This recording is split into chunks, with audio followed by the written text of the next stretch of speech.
es Jerusalén. No la ciudad de los cánticos de paz, sino la metrópolis atronadora, palpitante y llena de contradicciones. El centro del poder religioso. Y en el corazón de esta ciudad se alza la estructura más magnífica y más corrupta del mundo conocido. El templo de Herodes.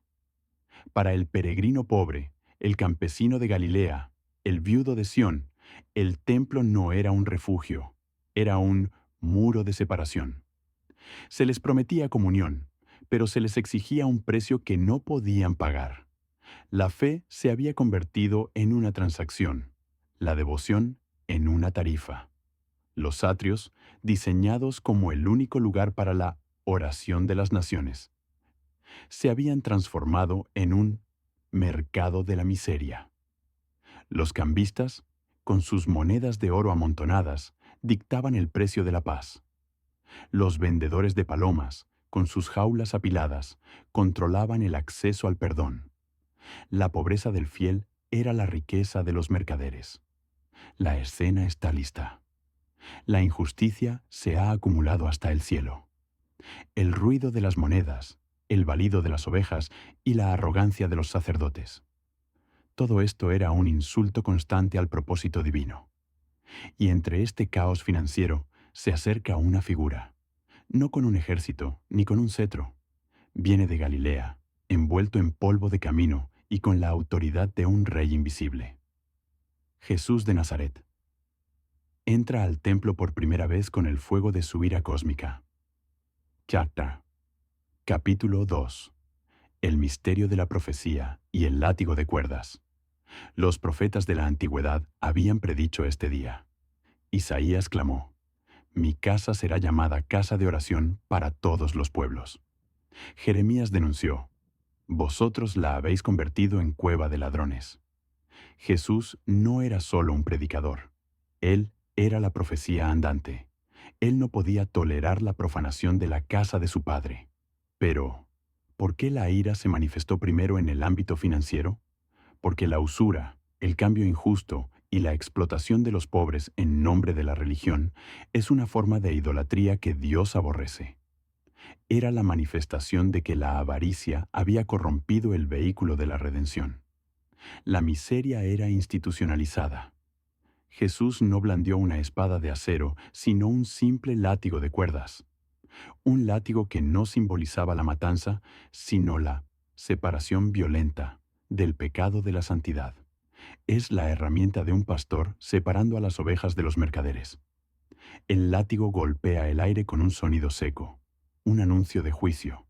Los ojos de Jesús no revelan un arrebato de cólera humana, sino la ira cósmica de la justicia. Sus palabras, claras y resonantes, cortan el ruido del mercado. Escrito está: Mi casa, casa de oración será, mas vosotros la habéis hecho cueva de ladrones. En este momento, la voz del Hijo de Dios no era de consuelo, sino de decreto divino. Capítulo 3. La mesa de la miseria es volcada. El templo era grande, pero la presencia de este hombre lo llena. Los mercaderes, acostumbrados a intimidar a los pobres, se encuentran paralizados por una autoridad que nunca habían enfrentado. El drama visual se intensifica. La furia no se dirige a las personas, sino al sistema. La primera víctima de esta ira santa es la mesa de la miseria. Jesús no pide que retiren el dinero. Él vuelca las mesas. El sonido del metal golpeando la piedra, el tintineo de las monedas rodando por el atrio, no es solo el ruido de la pérdida financiera. Es el sonido de la expulsión de un espíritu. El espíritu de la usura. El espíritu de la escasez. El espíritu que pone un precio al perdón. Es el momento en que tu mesa de deuda es volcada y el sistema de miseria es desmantelado. Los mercaderes gritan, no por el daño físico, sino por la pérdida de su Dios. El miedo no viene de la fuerza bruta, sino del juicio divino manifestado. Jesús expulsa a las ovejas y a los bueyes, porque el sacrificio y el negocio se habían fusionado. Él purifica el templo no con agua, sino con fuego moral. La lección es clara. Dios no habita donde la fe es un negocio y la pobreza es explotada. Esta limpieza no fue un evento de un solo día. Fue un decreto permanente contra la explotación en el nombre de la piedad. Cada vez que sientas que la miseria te ha puesto un precio, recuerda este momento. La ira de Jesús está de tu lado para volcar las mesas de la injusticia en tu propia vida.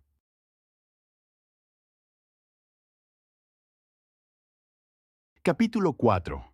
El atrio del pobre es restaurado, con los cambistas huyendo y el silencio reemplazando el caos del mercado. El templo vuelve a su propósito original. El espacio profanado por la avaricia es ahora restaurado por la compasión divina. ¿Y qué sucede inmediatamente después de la expulsión de la miseria? La respuesta es la manifestación del reino. El templo purificado no se convierte en una sala de conferencias, se convierte en una clínica de milagros. La Escritura lo atestigua. Y vinieron a él en el templo ciegos y cojos, y los sanó. La sanidad de los ciegos y los cojos es la evidencia de que el bloqueo financiero y espiritual ha sido levantado. Mientras las mesas de dinero son volcadas, los cuerpos rotos y las vidas sin visión son restauradas. La miseria es una forma de ceguera.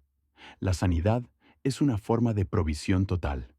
Jesús convierte el atrio de las naciones en el atrio de los milagros.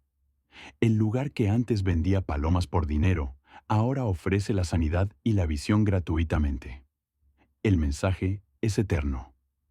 Una vez que la avaricia y la explotación son expulsadas de tu vida, simbolizadas por las mesas volcadas, el espacio que queda libre es ocupado por la visión, sanidad de ciegos, y la capacidad para moverte, sanidad de cojos. Tu provisión no es solo dinero, es la visión y la capacidad para caminar en tu destino. Capítulo 5. La amenaza del sistema y la lección eterna. Los líderes religiosos y los mercaderes se reagrupan. Su indignación no es por la ley o la piedad, sino por la pérdida de control y ganancias. Ellos se acercan, no para pedir perdón, sino para demandar autoridad. ¿Con qué autoridad haces estas cosas? Ellos veían la acción de Jesús como un ataque a su estructura de poder. Él había tocado su Dios, el dinero. La respuesta de Jesús es un enigma, una profecía. Destruid este templo y en 3 días lo levantaré. Él estaba declarando el fin de la fe basada en transacciones y el comienzo de la fe basada en el sacrificio personal. Su cuerpo, el verdadero templo. Esta es la lección eterna para ti hoy. La ira justa está de tu lado.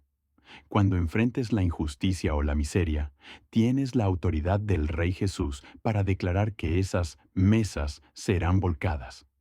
El propósito es la oración. Tu vida y tu hogar deben ser un lugar de oración, no de transacción. Donde hay oración, la miseria no puede establecer un mercado. La sanidad sigue al juicio. La liberación financiera es incompleta sin la sanidad de tu visión y tu caminar. Jesús nunca regresó al templo para limpiar las mesas por segunda vez. Su acción fue definitiva, un decreto de juicio que selló el destino de ese sistema corrupto. Capítulo 6. Conclusión y llamada al juicio personal. Hoy, la pregunta no es si Jesús limpiaría el templo de Jerusalén. La pregunta es, ¿limpiará el templo de tu corazón? ¿Hay mesas de miseria, de usura, de temor o de codicia instaladas en tu vida que deben ser volcadas? Tienes la autoridad del látigo de cuerdas. Voltea la mesa de la deuda. Voltea la mesa de la creencia limitante. Voltea la mesa que dice que no eres digno de la provisión. Declara que tu cuerpo, tu mente y tu hogar serán, a partir de hoy, una casa de oración y milagros, no una cueva de ladrones. La miseria ha sido expulsada por la ira cósmica de la justicia. Si esta lección te ha dado la visión para expulsar la miseria de tu vida, Dale me gusta para sellar tu decreto de justicia. Suscríbete a Lecciones Eternas bajo de la Biblia para seguir viendo el juicio de Dios contra todo sistema de opresión. Y comenta, mi miseria está expulsada. El templo es santo, y tu vida también. Gloria a Dios.